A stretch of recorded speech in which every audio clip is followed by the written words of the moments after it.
Bonjour à tous et soyez les bienvenus sur Nienko TV, je suis ravi de vous retrouver pour un nouveau top, la partie de ma chaîne sur laquelle je me livre à des classements en tout genre, et aujourd'hui nous allons continuer notre classement des 20 comédies françaises que je préfère.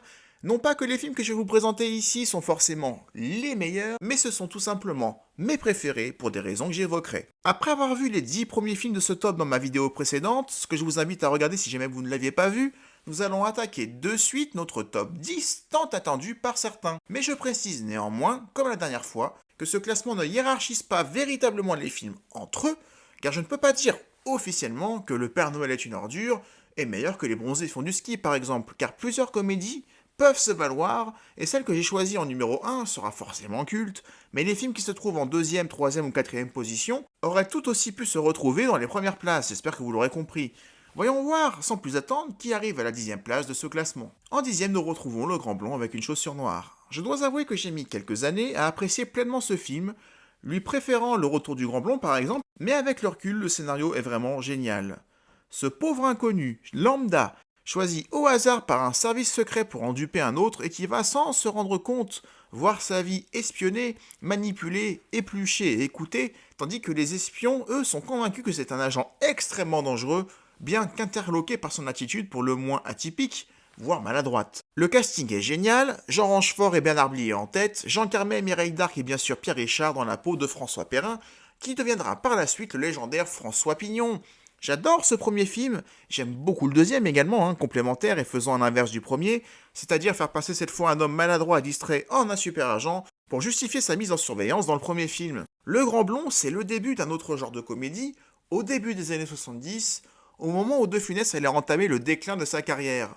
Mais un autre genre d'humour, interprété par une autre troupe de comédiens, sera aussi né dans les années 70, et c'est le sujet de notre 9e film qui est... Monsieur Duss, ce qui ne va pas, c'est le planté de bâton. Le planté de bâton ne va pas du tout. Le planté de bâton, Le planté, moi, le bâton, Les Bronzés font du ski. Les Bronzés font du ski pourtant c'était pas prévu, la suite était vraiment pas désirée par la troupe du Splendide qui saupoudra à l'écriture les personnages avec le maximum de méchanceté par souci limite de s'aborder leur film. Mais heureusement pour nous, cela l'a transfiguré et c'est sans doute le plus culte de la troupe avec la scène du crapaud, bien qu'elle soit reprise de la pièce du Père Noël, la scène de l'épaule de Balasco, absolument culte, la meilleure du film sans doute, ou la scène de la fondue, ou la crêpe au sucre, et plus généralement tout ce qui tourne autour de Marius et de Christiane, tout est simplement culte de chez culte. Malgré un tournage pourtant compliqué dans la neige, mais de grandes comédies peuvent aussi parfois accoucher dans la douleur. Mais t'es folle, j'ai rien dit. Mais tu m'as dit de taper. Mais j'ai pas dit de taper, je t'ai pas fait le signal. C'est moi là. Mais non. Mais non. Mais non. Alors, c'est tout ça, non? Ça, c'est autre chose, ça, c'est sûr. En 8e place, nous retrouvons Intouchable. Je le dis souvent, mais au cinéma, j'aime les rencontres entre deux personnages issus de milieux opposés qui, hors contexte, ne se regarderaient même pas dans la rue s'ils se croisaient. Et Intouchable reste le film référence en la matière, avec cette rencontre aussi drôle que touchante entre ces deux individus, aux situations opposées et qui n'ont plus rien à perdre. Le personnage de Marcy sera les bras et les jambes du personnage de François Cluzet, mais il sera aussi sa passerelle vers une vie amoureuse via la sublime scène finale du film.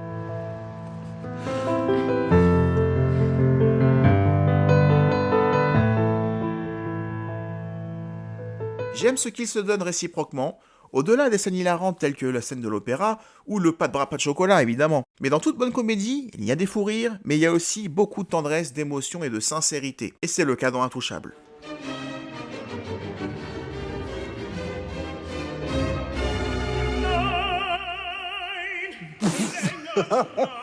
C'est un arbre. C'est un arbre qui chante.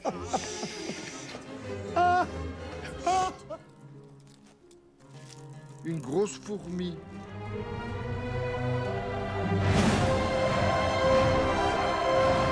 En 7e position, nous retrouvons Astérix et Obélix, Mission Cléopâtre. Astérix en film, c'est délicat à mettre en scène. Claude Zidi s'y a à moitié cassé les dents avec un Astérix et Obélix contre César, très moyen malgré son casting absolument incroyable. Mais Alain Chabat aura trouvé le dosage parfait entre l'humour des nuls et celui propre à la BD, et fera à mon sens honneur à l'œuvre de Goscinny et d'Uderzo. Comme quoi c'était faisable. Et dommage que ces suites, Astérix aux Jeux Olympiques et Astérix chez les Bretons, n'aient pas eu la même ambition qu'Astérix Mission Cléopâtre. Mais déjà visuellement c'est très joli, et l'humour des nuls, mêlé d'anachronismes intelligents propres à la BD, ainsi qu'un Jamel Debbouze en roue libre, fera un très bon cocktail survitaminé. Respect aussi à Alain Chabat d'avoir bien dirigé Christian Clavier, en lui faisant comprendre qu'Astérix n'était pas une nouvelle occasion pour l'acteur de jouer Jacouille, comme il l'avait quasiment fait dans le premier, parce que Clavier est cette fois-ci calme, posé, et ça faisait longtemps qu'on n'avait pas vu ça. Nuitez les petits hauts.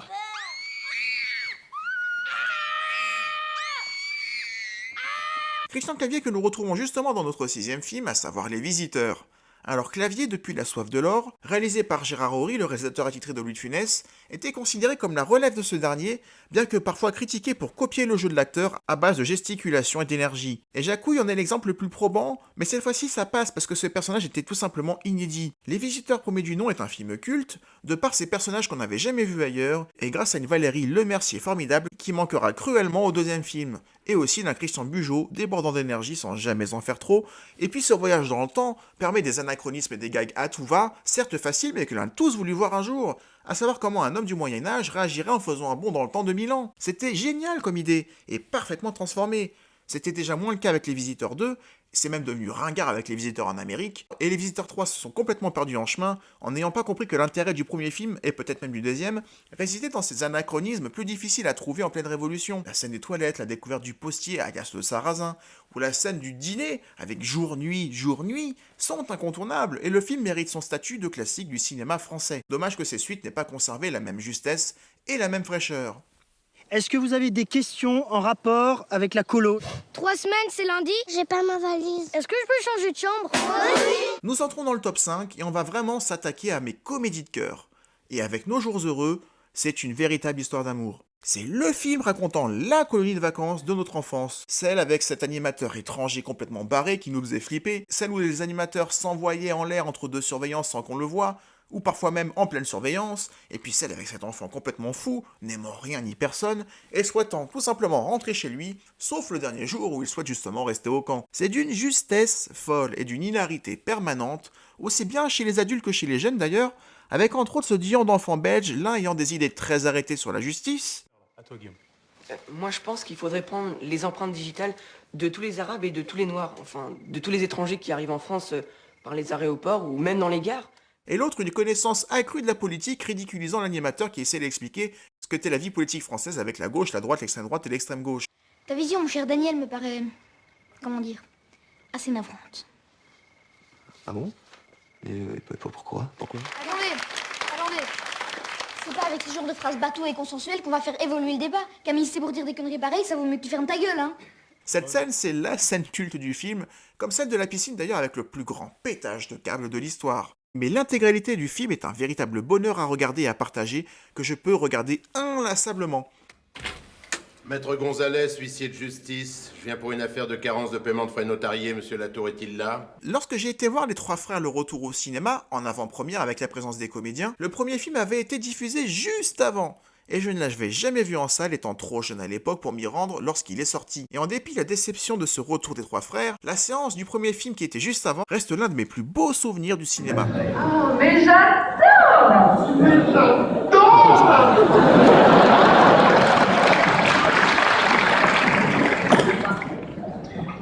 Petite goutte de champagne, là.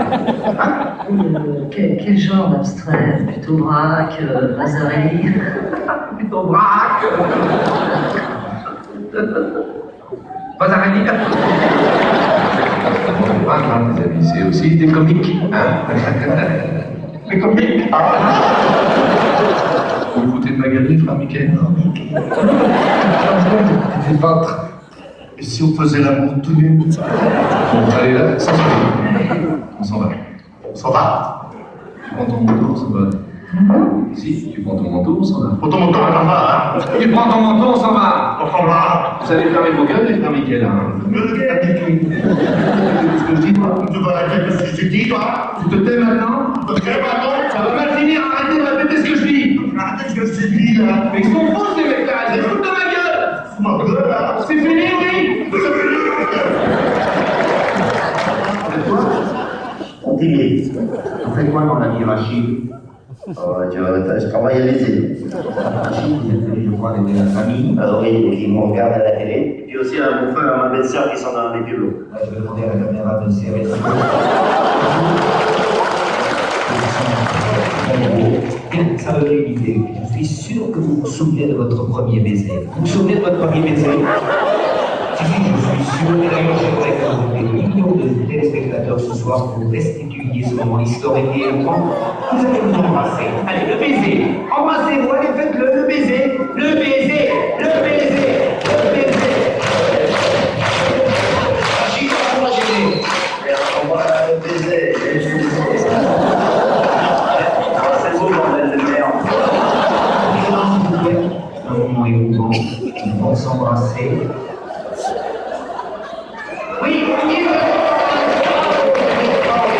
Mais on l'avait tous vu 10 fois ce film, et on riait encore et encore comme au premier jour, rien que dans la scène du notaire ou la scène du dîner chez Légitimus.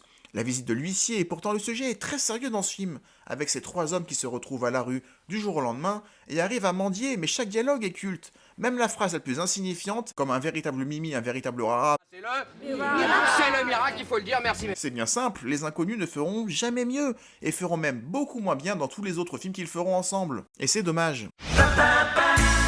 Bonjour, bonjour les campeurs. Monsieur Chirac a demandé à l'accueil. Qu'est-ce que vous foutez là? Dans mes vidéos, je laisse souvent parler mon affect, et j'ai déjà parlé de camping dans une vidéo que j'ai déjà faite et que je vous invite à visionner si vous aimez la trilogie. Et puis je vous ai prévenu, mais ce top 10 n'est pas à prendre au pied de la lettre.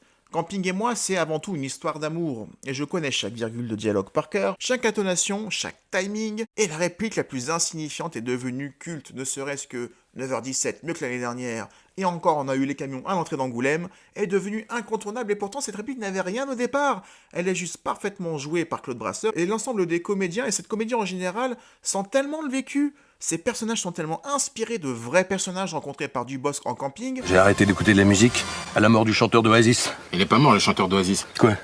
Il est pas mort, Carlos Patrick? Il est pas mort? Carlos, Oasis, Oasis, oh, Oasis, Oasis, ah, mais qu'est-ce que tu bois de tes dents? Qu'une sincérité naturelle et une authenticité se dégagent de ce film, et c'est sans doute le film que je connais le plus par cœur au monde, à tel point que ça devient insupportable de regarder ce film à mes côtés parce que je dis tout absolument à l'avance. Qu'est-ce que c'est que ça? Et pèse combien? Ah oui, pèse combien? Mais qu'est-ce que c'est que cette horreur? Oh bah c'est un bébé. Elle s'appelle Marie, et à ta place, je lui cracherai pas trop dessus parce que c'est ta fille. Hein? 3 hommes et un couffin est un autre exemple de comédie dont j'ai retenu chaque dialogue par cœur. J'adore ces 3 hommes, encombrés d'un bébé du jour au lendemain et qui vont devenir individuellement et collectivement une meilleure mère que la propre mère de l'enfant, alors qu'ils n'y connaissaient absolument rien. Récompensé à plusieurs reprises, notamment en tant que meilleur film et meilleur scénario, 3 hommes et un couffin est un film parfait, mélangeant des dialogues percutants, de l'émotion, de la sincérité, bref tout ce que j'aime, et également une pointe de suspense, via l'histoire avec la police et les trafiquants de drogue, qui permet aux spectateurs et aux personnages de passer par une palette d'émotions complète, contrairement au remake américain, beaucoup moins équilibré. Avant de dévoiler notre comédie française numéro 1, on va se la jouer un peu Watch Mojo, et citer quelques mentions honorables. Ça, c'est toutes les infos sur tes putes, les endroits que tu fréquentes, ton boss. Apprends tout ça par cœur. Monte les genoux, baston du regard. Pire encore. Pire que viré, c'est quoi? T'es muté dans le Nord. Le Nord? Non. À Lyon? Pas à Lyon, dans le Nord. Mais dis pas qu'il m'envoie à Paris. Pas à Paris. Un petit truc pour les bottines. Vous attaquez bien le sol avec votre talon. Vous déroulez le pied et vous poussez avec la pointe. On marche, quoi. Et notre film préféré, même si encore une fois le 2e, 3e, 4e et 5e film ont autant de valeur que celui-là, j'ai choisi quand même de mettre Le Dîner de con. Et ai-je besoin de revenir sur cette comédie culte, acclamée par le public et la critique, que l'on peut regarder indéfiniment lui aussi et en rire toujours autant? Mais pas du tout, je suis avec la femme de mon contrôleur fiscal.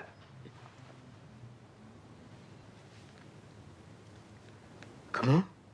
Dans les comédies, j'aime le répéter encore, mais j'aime avant tout la sincérité. Le rire seul ne suffit pas. Et dans mon top 3, j'ai choisi 3 comédies sincères, à la fois drôles et touchantes, qui n'en font jamais trop, qui sont bien dosées, bien écrites et sans une once de vulgarité. C'est le cas du Dîner de con, c'est le cas de 3 hommes et un couffin, c'est le cas de Camping, c'est le cas de Nos jours heureux et c'est aussi le cas des 3 frères. En tout cas, qu'avez-vous pensé de ce top 10 et plus généralement du top 20? Y a-t-il une de vos comédies préférées coup de cœur que vous souhaitez partager et qui serait manquante à mon classement? Avez-vous un top 10 ou un top 20 à partager? En tout cas, merci d'avoir suivi la vidéo. N'oubliez pas de vous abonner à ma chaîne pour ceux d'entre vous qui ne l'auraient pas fait. Merci également d'être un peu plus nombreux chaque mois. J'ai toujours autant de plaisir à partager ces vidéos avec vous, en espérant en faire encore pendant un bon moment. On se retrouve bientôt pour un prochain Métop. D'ici là, prenez soin de vous. Ciao. C'est le Nord. Voilà, c'est rien. Oh, comme ça lui va bien. Non, 6 €, ça lui va bien. Regarde mon copain. Allez, fais. Quelqu'un a été touché? Non, Dieu merci, laissez une bagnole. Dieu merci, je vous remercie beaucoup pour Dieu merci. Sa mère! Oh putain! Elle est en train de monter là! Absolument, un grand brin. Voilà. Sympathique. Exactement. Herman von Hofsprung, mon ami. Alors? C'est la vie, je dis merci, je chante, la vie, je danse. Je ne suis qu'amour. T'es malade! T'es malade! Je vais faire partir le feu. Lave-toi les dents d'abord. Frotte, hein.